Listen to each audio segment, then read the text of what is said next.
Hello, good morning. कल मैंने आपको प्रेजेंट इंडेफिनिट के बारे में बताया था। टेंस आपको शुरू कराया था प्रेजेंट इंडेफिनिट। प्रेजेंट इंडेफिनिट आपको समझ में आ गया शायद मेरे हिसाब से।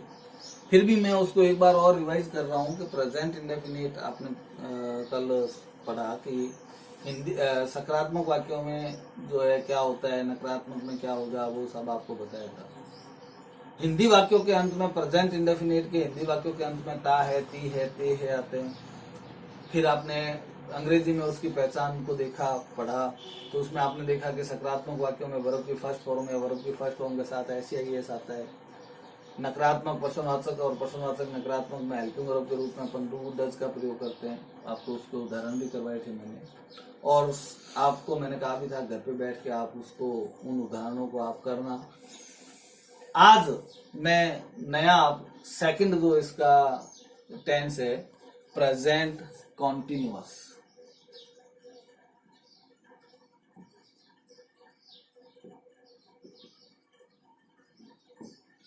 प्रेजेंट कंटिन्यूअस, देखो प्रेजेंट वर्तमान और कंटिन्यूअस का अर्थ होता है लगातार कोई काम करना। ठीक है ना, आपको पता ही है कंटिन्यू का मतलब क्या हो गया, लगातार कोई अपन काम कर रहे हैं। वर्तमान समय में लगातार अपन कोई काम कर रहे हैं तो वो कंटिन्यूअस, उसको अपन कंटिन्यूअस कहेंगे। तो प्रेजेंट कंटिन्यूअस ये होगा कि जिसमें अपन लगातार कोई काम कर रहे हैं। वर्तमान में अपने को ये पता नहीं अपन ने कब काम शुरू किया, काम कब खत्म होगा ये भी अपने को पता नहीं है। कोई कार्य कब शुरू किया, कोई कार्य कब खत्म होगा ये अपने को पता नहीं है। तो उस समय हम किसका प्रयोग करते हैं, प्रेजेंट कंटिन्यूअस टेंस का। जैसे मैं खाना खा रहा हूं। अब मैं खाना खा रहा हूं, मैं खाना ना तो मैंने अभी तक खाना पूरा समाप्त किया है, कब शुरू किया ये भी पता नहीं है, लेकिन अभी वर्तमान में मैं खाना खा रहा हूं। मैं पढ़ा रहा हूं, तो पढ़ा रहा हूं यानी कि अभी मैं पढ़ा रहा हूं। तो कहने का मतलब यह है कि वर्तमान में अगर आप कोई कार्य कर रहे हैं और वो कार्य आगे भी चलेगा और पीछे कब शुरू हुआ ये पता नहीं है, तो वो वाक्य जो आएंगे वो कंटिन्यूअस टेंस में आएंगे। वो वाक्य किस में आएंगे, प्रेजेंट कंटिन्यूअस टेंस में। प्रेजेंट कंटिन्यूअस टेंस की पहचान हिंदी में हिंदी वाक्यों के लिख लो। हिंदी वाक्यों के अंत में रहा है, रही है, रहे हैं आदि शब्द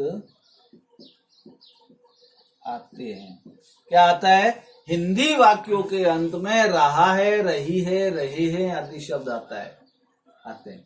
मैं खाना खा रहा हूं, मैं पानी पी रहा हूं, मैं नहा रहा हूं, मैं सो रहा हूं, मैं जा रहा हूं, है ना।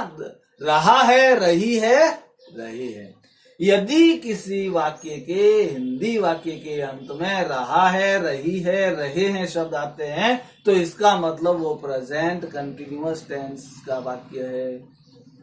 वो कौन से टेंस का वाक्य है, प्रेजेंट कंटिन्यूअस टेंस का वाक्य है। कौन सा, जिस वाक्य के अंत में रहा है, रही है, रहे हैं आते हो, वो वाक्य प्रेजेंट कंटिन्यूअस टेंस का है। ये हिंदी में इसकी पहचान है। अब अंग्रेजी में देखो, अंग्रेजी के अंदर इससे पहले जो आपने पढ़ा, जो फर्स्ट आपने टेंस पढ़ा प्रेजेंट इंडेफिनिट, उसमें आपने देखा कि दो वाक्यों अलग अलग थे। सकारात्मक का अलग किया था उनमें, उसमें, और नकारात्मक प्रश्नवाचक और प्रश्नवाचक नकारात्मक का अलग किया था। दो भाग किए थे ना अपने। लेकिन अब प्रेजेंट कंटिन्यूअस के अंदर अंग्रेजी में हेल्पिंग वर्ब के रूप में इज, आर, एम तथा वर्ब की आईएनजी फॉर्म काम,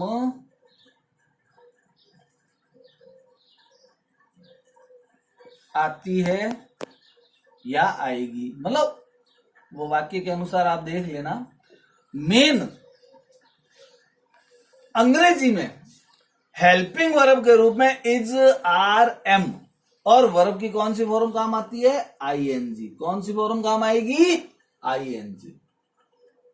प्रेजेंट कंटिन्यूअस के अंदर अंग्रेजी की इसकी पहचान कह लो, चाहे आप वाक्य बनाओगे तब भी, और जब अगर आप वाक्य की पहचान कर रहे हो, अंग्रेजी में कोई वाक्य दिया हुआ है तब भी क्या होगी उसकी पहचान? कि उस वाक्य में इज होगा या तो, या आर होगा या एम होगा। क्या होगा? या तो इज होगा, या आर होगा, या एम होगा। इन तीनों में से एक हेल्पिंग वर्ब होगी। अगर इन तीनों में से एक हेल्पिंग वर्ब है, मान लो इज है, या मान लो आर है, या मान लो एम है, तो इसका मतलब वो वाक्य प्रेजेंट कंटिन्यूअस टेंस का है। वो कौन से टेंस का है? प्रेजेंट कंटिन्यूअस टेंस का है। कब? यदि उस वाक्य में helping verb is, are, am हो। यदि क्या हो उस वाक्य में? Helping verb is, are, am हो। यदि उस वाक्य में इज, आर, एम है तो इसका मतलब वो वाक्य प्रेजेंट कंटिन्यूअस टेंस का है। अब यहां पे 3 आ गए। पिछली बार देखा आपने डू डज था तो अपन ने उसको अलग अलग किया। यहां पे तो 3 आ गए, इज भी आ गया, आर भी आ गया, एम भी आ गया। तो कहां एक साथ तो इसका प्रयोग होगा नहीं। एक बात हमेशा ध्यान रख लेना, 2 हेल्पिंग वर्ब कभी भी एक साथ प्रयोग में नहीं आएगी। 2 हेल्पिंग वर्ब, इज, आर, या डू डज, या वाज वर, मतलब 2 एक साथ कभी भी नहीं आएगी एक ही वाक्य में। एक ही वाक्य में 2 हेल्पिंग वर्ब एक साथ कभी नहीं आएगी। हेल्पिंग वर्ब एक ही आएगी, या मॉडल आएगा तो मॉडल एक आएगा, एक। तो अब यहां पे 3 है, तो अपन किसका प्रयोग करेंगे? अपनी इच्छा से तो होगा नहीं कि मेरी इच्छा हो गई मैं इज लगा दिया, मेरी इच्छा हो गई मैंने आर लगा दिया, मेरी इच्छा हो गई मैंने एम लगा दिया। ऐसा तो होगा नहीं। नियम है, क्या है देखें। इज जब सब्जेक्ट सिंगुलर हो। क्या हो? सिंगुलर। सिंगुलर क्या होता है? ही, शी, इट, या एक वचन नाम कोई भी। इज कब आएगा? जब सब्जेक्ट सिंगुलर हो। सिंगुलर का है मतलब एक वचन हो, ही, शी, इट, या कोई भी एक वचन नाम हो। आर, आर कब आएगा? जब सब्जेक्ट प्लूरल हो। क्या हो? प्लूरल, यानी कि यू, वी, दे, या कोई भी बहुवचन सब्जेक्ट हो। कब आएगा सब्जेक्ट? आर कब आएगा? जब सब्जेक्ट प्लूरल हो। प्लूरल का मतलब यू, वी, दे, यानी कि बहुवचन हो या कोई बहुवचन नाम हो। तो अब अपन किसका प्रयोग करोगे? हेल्पिंग वर्ब आर का। एम, एम केवल आई के लिए, केवल आई के लिए। एम किसके लिए प्रयोग होगा? केवल आई के लिए, और वो भी केवल प्रेजेंट कंटिन्यूअस में। ये ध्यान रखना। ऐसा नहीं है कि आई कहीं भी आ गया और आपने उसके साथ हेल्पिंग वर्ब एम लगा दी। सर ने कहा था कि एम केवल आई के लिए आता है, तो वो केवल प्रेजेंट कंटिन्यूअस में ही है। हर एक टेंस में आई के साथ एम नहीं लगता, ये ध्यान रखना। हर टेंस में मत लगाना। केवल आई कब लगे? एम के साथ। केवल एम जो है वो आई के साथ कब लगेगा? यदि वो वाक्य प्रेजेंट कंटिन्यूअस का होगा। यदि वो वाक्य प्रेजेंट कंटिन्यूअस का है तब आप उसके साथ आई के साथ एम लगाएंगे, वरना नहीं लगाएंगे। तो देखा आपने कि हिंदी वाक्यों के अंत में क्या आता है? प्रेजेंट कंटिन्यूअस में क्या आएगा? हिंदी वाक्यों के अंत में रहा है, रही है, रहे हैं। अंग्रेजी में हेल्पिंग वर्ब के रूप में इज, आर, एम, और वर्ब की कौन सी फॉर्म काम आती है? आईएनजी फॉर्म काम आती है। इज कौन से कर्ता के लिए? इज एक वचन कर्ता के लिए, यानी कि ही शी इट या एक वचन कर्ता हो। आर कब आएगा? आर कौन से कर्ता के लिए? जब सब्जेक्ट प्लूरल हो यानी कि बहुवचन हो। और एम कब आएगा? जब किसी वाक्य का कर्ता आई हो। तो किसका प्रयोग होगा? एम का प्रयोग होगा। तो ये प्रेजेंट कंटिन्यूअस है। देखो अब जो है वाक्य वो टेंस जो है वो बहुत सरल है, केवल 2-3 चीजें याद रखनी है। प्रेजेंट इंडेफिनिट थोड़ा हार्ड था, वो मैं शुरू से ही कह रहा था आपको कि प्रेजेंट इंडेफिनिट थोड़ा सा हार्ड है, क्योंकि उसमें वाक्य अलग अलग कर दिए, सकारात्मक नकारात्मक प्रश्नवाचक और प्रश्नवाचक नकारात्मक को अलग अलग कर दिया। लेकिन अब जो आप पढ़ोगे जैसे अभी आपने प्रेजेंट कंटिन्यूअस पढ़ा, उसमें आपने देखा केवल क्या याद रखना है, केवल क्या समझना है, वही समझना है, केवल इतना ही समझना है। हिंदी में पहचान रहा है, रही है, रहे हैं। अंग्रेजी में हेल्पिंग वर्ब के रूप में इज आर एम और वर्ब की आईएनजी फॉर्म, बस दैट्स ऑल, इतना ही। प्रेजेंट कंटिन्यूअस इतना ही है। क्या? हिंदी वाक्यों के अंत में रहा है, रही है, रहे हैं। अंग्रेजी में हेल्पिंग वर्ब के रूप में इज आर एम तथा वर्ब की आईएनजी फॉर्म। इज एक वचन कर्ता के लिए, आर बहुवचन कर्ता के लिए और एम केवल आई के लिए। अब आप इसको उतार लें, फिर मैं इसके स्ट्रक्चर चारों जो नकारात्मक प्रश्नवाचक और प्रश्नवाचक नकारात्मक का स्ट्रक्चर है वो कराऊंगा और उसके बाद उदाहरण कराऊंगा। उतारो आप फटाफट इसको।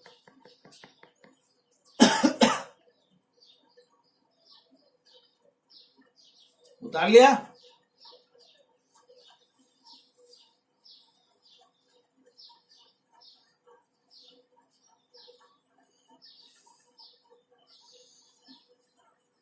अब सकारात्मक वाक्य का स्ट्रक्चर,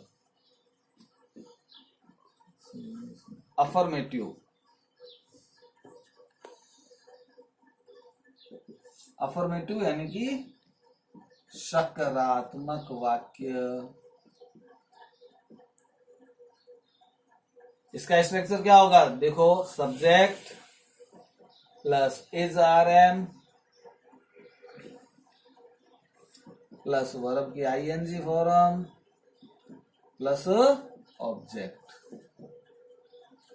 इज आर एम इनमें से एक आएगा। इज लिखोगे, अगर कर्ता एक वचन है तो इज का प्रयोग, कर्ता बहुवचन है तो आर का प्रयोग, कर्ता आई है तो एम का प्रयोग। ये ध्यान रखना, मैं तीनों का लिखवा रहा हूं, तीनों एक साथ लिखवा रहा हूं। फिर आता है नेगेटिव,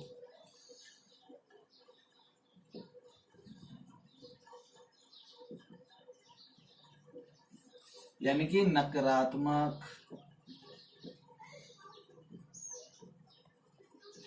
नकारात्मक वाक्य में क्या होगा? हेल्पिंग वर्ब के बाद नॉट, तो subject plus is are am plus not plus ING form plus object. Is not होगा या तो, या आर नॉट होगा या एम नॉट होगा। वो किसको देख के? सब्जेक्ट को देख के। उसके बाद थर्ड है इंटेरोगेटिव।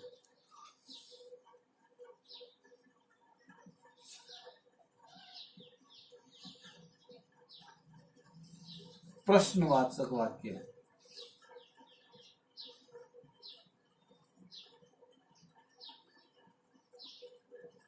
प्रश्नवाचक वाक्य में क्या होता है? हेल्पिंग वर्ब से वाक्य प्रारंभ करेंगे, तो is are am plus subject plus verb की आईएनजी फॉर्म प्लस ऑब्जेक्ट और अंत में प्रश्नवाचक चिन्ह। इंट्रोगेटिव नेगेटिव में क्या होगा?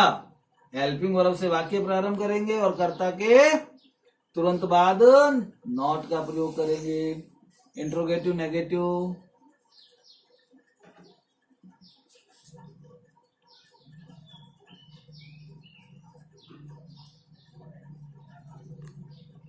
प्रश्नवाचक नकारात्मक। क्या होगा? हेल्पिंग वर्ब से वाक्य प्रारंभ करेंगे तो इज आर एम, सब्जेक्ट के तुरंत बाद किसका? नॉट का प्रयोग, तो is are am plus subject plus not plus verb की आईएनजी फॉर्म प्लस ऑब्जेक्ट और अंत में प्रश्नवाचक चिन्ह। तो ये चारों प्रकार के वाक्य बनाने के नियम पहला अफर्मेटिव, दूसरा नेगेटिव, तीसरा इंट्रोगेटिव और चौथा इंट्रोगेटिव नेगेटिव वाक्य बनाने का अपन आपको इसी स्ट्रक्चर के द्वारा, इसी के माध्यम से वाक्य बनाने हैं। ठीक है ना, ये स्ट्रक्चर अपने दिमाग में रखना है। हालांकि नियम आपको लिखाए हुए हैं, स्ट्रक्चर लिखाने की आवश्यकता नहीं है, लेकिन फिर भी आपको लिखवा रहे हैं। वो इसलिए लिखवा रहा हूं कि आपको हर टेंस में आपको ये ध्यान रहे कि देखो नियम सिंपल। नेगेटिव वाक्य आप किसी भी टेंस का बनाओगे, हेल्पिंग वर्ब के बाद नोट लगाएंगे। अब इस टेंस में हेल्पिंग वर्ब इज आ रहा है, मैं अपन ने इज आ रहा है के बाद नोट लगा दिया। इससे पहले में प्रेजेंट इंडेफिनिट में डू डज थी, अपन ने डू डज के बाद नोट लगाया। तो कहने का था तो नियम तो वही है, स्ट्रक्चर जो है वो इस पर्टिकुलर प्रेजेंट कंटिन्यूअस का स्ट्रक्चर, चारों वाक्य बनाने का स्ट्रक्चर ये है। ठीक है, आप इसको उतारें फटाफट, फिर इसके वाक्य करवाता हूं मैं आपको।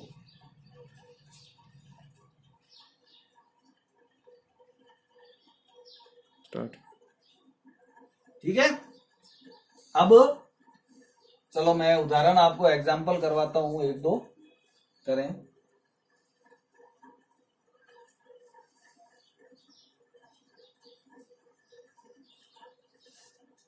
जैसे मेरी माताजी मंदिर जा रही है। मेरी माताजी मंदिर जा रही है। तो मेरी माताजी, तो इसका सब्जेक्ट क्या हो गया, माई मदर। देख मैंने क्या बोलता है, हिंदी वाक्य के अंत में पहले देखते हैं रहा है, रही है, रहे है। इसका मतलब ये वाक्य कौन से टेंस का हुआ, प्रेजेंट कंटिन्यूअस। प्रेजेंट कंटिन्यूअस का देखो नाम क्लिक होना चाहिए आपके दिमाग में कि कौन से टेंस का है। ये वाक्य प्रेजेंट कंटिन्यूअस का है, तो प्रेजेंट कंटिन्यूअस में क्या होता है, इज आर एम और वर्ब की आईएनजी फॉर्म, ये क्लिक होनी चाहिए। अब यहाँ पे माई मदर क्या हो गया, एक वचन। माई मदर क्या है, एक वचन, तो हेल्पिंग वर्ब क्या आएगी, इज। My mother is. अब वर्ब क्या है इसमें, जाना। जाने को क्या कहते हैं, गो। तो क्या आएगा, गोइंग। वर्ब की आईएनजी फॉर्म आएगी, तो गो के साथ क्या आएगा, गोइंग। तो my mother is going to temple, है ना। देखो आसान है, बिल्कुल आसान। देखो ध्यान रखो, सबसे पहले अंत में देखो कौन सा टेंस है, उसके तुरंत बाद जैसे अपने को पता चला कि ये टेंस है, उस टेंस की हेल्पिंग वर्ब क्या होती है, उस टेंस में क्या है वो आपको देखना है। तो जैसे ही अपने को ये पता चला ये वाक्य प्रेजेंट कंटिन्यूअस का है, अपन ने तुरंत क्लिक किया, दिमाग के अंदर आया कि इज आर एम होती है, हेल्पिंग वर्ब क्या होती है, इज आर एम। अपन ने इज आर एम, इज कौन से, एक वचन कर्ता के लिए, आर बहुवचन कर्ता के लिए, एम केवल आई के लिए। तो यहाँ पे करता क्या है, एक वचन, तो अपन ने तुरंत यहाँ पे इज लिख दिया। वर्ब की आईएनजी फॉर्म, वर्ब इसमें क्या है, जाना। जाने को कहते हैं इंग्लिश में गो, तो गो की आईएनजी फॉर्म गोइंग। तो Ram my mother is going to temple. अब नकारात्मक वाक्य बनाना है, तो उसका नकारात्मक कैसे बनता है, हेल्पिंग वर्ब के बाद नॉट लगाकर। तो लिखेंगे my mother is not going to temple. ये नकारात्मक हो गया। हेल्पिंग वर्ब के बाद नॉट, तो हेल्पिंग वर्ब इज है, इज के बाद अपन ने नॉट लगाया, नकारात्मक वाक्य हो गया। अब प्रश्नवाचक वाक्य कैसे बनता है, हेल्पिंग वर्ब से वाक्य प्रारंभ करेंगे। तो हेल्पिंग वर्ब क्या है, इज। तो is my mother going to temple. Helping verb is, क्योंकि इज हेल्पिंग वर्ब है इसलिए शुरू में लिखेंगे is my mother going to temple. प्रश्नवाचक नकारात्मक में हेल्पिंग वर्ब से वाक्य प्रारंभ करेंगे, कर्ता के तुरंत बाद नॉट। तो is my mother not going to temple. तो देखो माई मदर सब्जेक्ट था, सब्जेक्ट के तुरंत बाद क्या लगा दिया, नॉट। तो इसके मतलब क्या हो गया, इसका मतलब क्या हो गया कि ये वाक्य नकारात्मक हो गया। ठीक है, तो ये प्रेजेंट कंटिन्यूस वाक्य हो गया। अब एक वाक्य और देखें,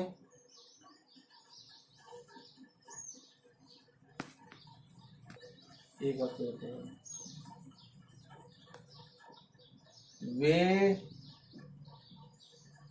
क्रिकेट खेल रहे हैं। वे क्रिकेट खेल रहे हैं, तो वे को क्या कहते हैं इंग्लिश में? दे। क्या कहते हैं? दे। तो दे बहुवचन है, बहुवचन है तो हेल्पिंग वर्ब क्या काम आएगी? आर। तो दे आर।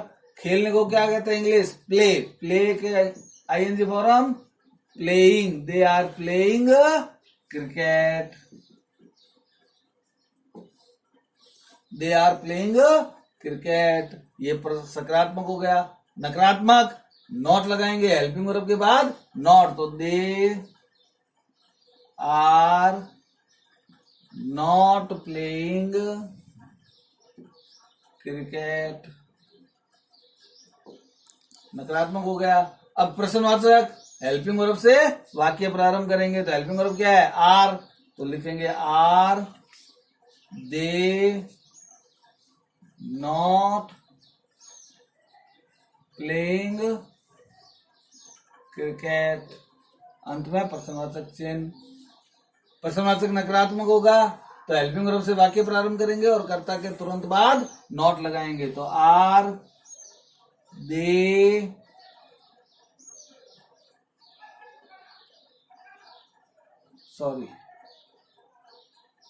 ये प्रश्नवाचक नकारात्मक हो गए, ये सीधा लिख देते हैं आर दे प्लेइंग क्रिकेट। इसमें ये ऊपर होगा, ये नीचे होगा, ये थोड़ा सा ध्यान रखना।